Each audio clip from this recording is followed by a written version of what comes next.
Hello everyone, this is Jason from Primetime Aquatics. In this video I wanted to talk about this tank right here. This is a 40-gallon breeder that houses our Neolamprologus brevis shell dweller. It's an awesome fish. Let's take a closer look.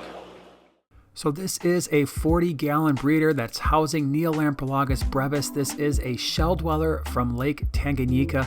The water there is hard with a high pH. We'll talk more about water parameters in a few moments, but this is an outstanding fish. You're going to notice that the males are larger than the females. The males are going to top out at over 2 inches. The females usually around 1.5 inches or so. The coloration here is going to be dependent upon substrate and background color, their mood, and so it's kind of an interesting thing about these fish is they might take on different coloration depending on how your tank is set up. Now here, as you can see, we have a dark substrate and a relatively dark background, and because of that, these fish are darker in color. If I were to keep them on a white sand with a lighter background, these fish would appear more like the juveniles that you see throughout this video with a more silver type color. So it really is a preference thing. I think if I could redo this tank, I would have lighter substrate to really bring out the silver in these fish. They show a little bit more iridescent blue on a lighter substrate. So if you're setting up a tank for these fish, I would recommend going with a lighter substrate and don't do what I did here. They will live a long time. Some of our oldest brevis are over 5 years old at this point. Now, if you're thinking about tank mates, you've got a couple options here. If you want these fish to breed as you see throughout this video, then you're probably going to want to keep them in a species-only tank to maximize fry survival. You could probably put a couple bristlenose plecos in an aquarium and still get this survival rate as well. In this particular aquarium, we actually have a blue phantom pleco along with 1 or 2 bristlenose plecos, and they more or less ignore those fish, but the plecos have places to hide. As you can see here, they've got some rock work to retreat to if they feel like they are going to be in danger. Now, if you want to set up a more community-style tank, a Lake Tanganyika tank, you do have some options here. I have kept Neolamprologus brevis with Cyprichromis leptosoma. These are really pretty fish. You see the blue and the yellow. And by the way, I do have species profiles for some of the fish that we're mentioning as tank mates. If you want to check out the description below, you can get more information on those. But yeah, the Cyprichromis are great. The Julidochromis are really nice. Something like maybe this Ornatus to offer you a little bit of yellow color. Now these are rock dwellers. The Julidochromis are rock dwellers, and so keep that in mind. But Julidochromis Ornatus are great. Transcriptus are really cool. If you wanted to do something like here, you see these inkfin calvus. These are really cool fish as well. Don't get very large, but once again, once you start mixing in other types of Lake Tanganyika fish, you can expect your fry survival rates for all of these fish to go down considerably, because usually they'll eat one another's fry. Now, when it comes to how to care for these fish, we generally keep them in the upper 70s, close to 80 degrees. They can go down around 75, 76, but ideally, you want to keep them between 78 and 80 degrees, especially if you want to breed these fish. pH, I don't think I would go much below around a 7.7 or a 7.8. We keep these fish at around an 8 to an 8.2, and they can go as high as a pH of 9.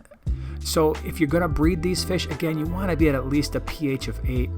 Water hardness, again, these fish are coming from Lake Tanganyika, and so water hardness is going to be an important consideration. Our fish tanks are right around 10 degrees for our GH and KH, and as you can see, this is perfectly sufficient to have these fish breed and live a long time. They can go higher than that. Now, water quality is really important with Neolamprologus brevis, as it is for all Lake Tanganyika fish. They just don't do well with any ammonia or nitrite in the tank. You want a well-cycled tank. If you don't know what that means, check out the video in the upper right-hand corner. That will give you some information about what it means to have a tank that is properly cycled. You also want to keep your nitrates at 20 parts per million or less. Again, these fish really do like to have a nice, well-cycled aquarium. Now, when it comes to feeding these fish, you'll see all kinds of stuff over the internet, and I think these next few aspects are where there's a lot of confusion with this particular fish, and we've been keeping this in our fish room for many years.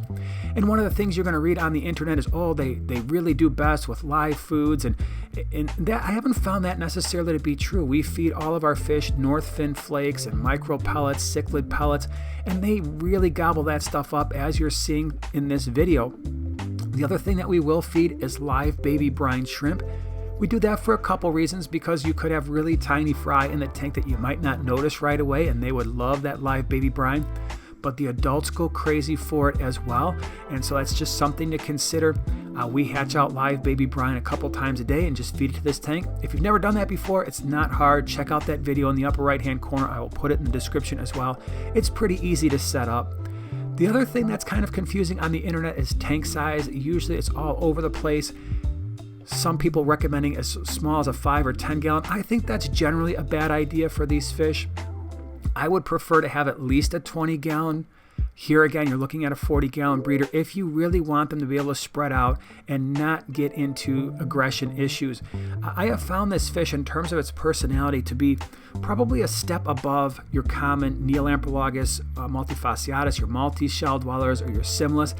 They're a little bit more aggressive than that, especially if they are protecting fry, but probably not quite as aggressive as the ocellatus or the gold ocellatus. Now, when you're thinking about how to set up your aquarium, how to aquascape it, decorate it, sand is really important. All right, these are shell dwellers. They do interact quite a bit with the bottom of the tank, and so in nature they have sand. This is definitely a fish where you'd want to keep them on sand. Again, the color, I wish I would have gone lighter as opposed to the dark sand substrate here. Shells are absolutely important because you have shell-dwelling cichlids.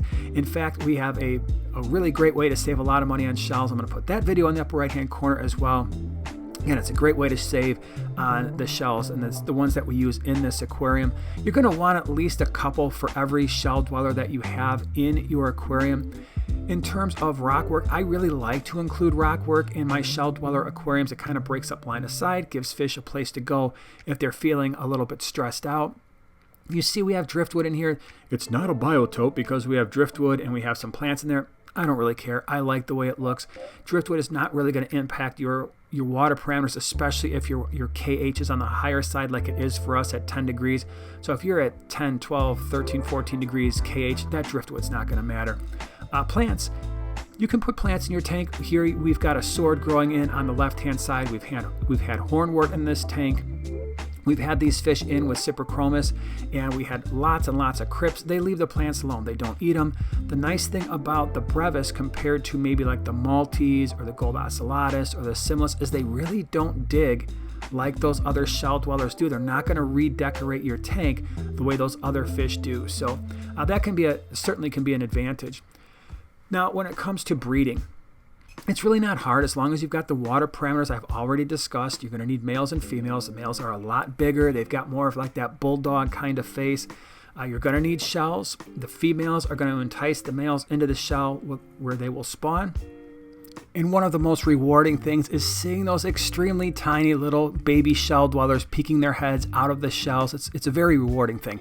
So at that point, you're definitely going to want to feed them crushed flake. A live baby brine, like I've already mentioned, is really great for them. We get a lot of fry survival because of that. There's really not many issues raising the fry. You're probably going to want to remove some of the juveniles at some point because if the adults start to breed again, they might be harder on the juveniles than, let's say, like your Maltese or your Simla. So we're probably going to be moving these juveniles out here in the not too distant future. But these are awesome fish, full of personality. You don't need a very large tank for them. They've got great color, great attitude. If there's any challenges, it is just making sure you've got a tank set up properly for your shell dwellers, like we've mentioned here, at least a 20-gallon tank to try to minimize the aggression. And again, removing the juveniles so that they don't wind up going missing after the males and the females start to breed again. But these are great fish, highly recommend. If you can find them, give them a try. Usually in the pet stores, they're going to be at least around $15, $20 depending on your region, maybe a little bit more. But these are awesome fish. Again, if you want more information on tank mates, check out the description below, or any of the videos I mentioned in this video. Check out the description. They will be there. Appreciate you being here, and we'll see you in the next one.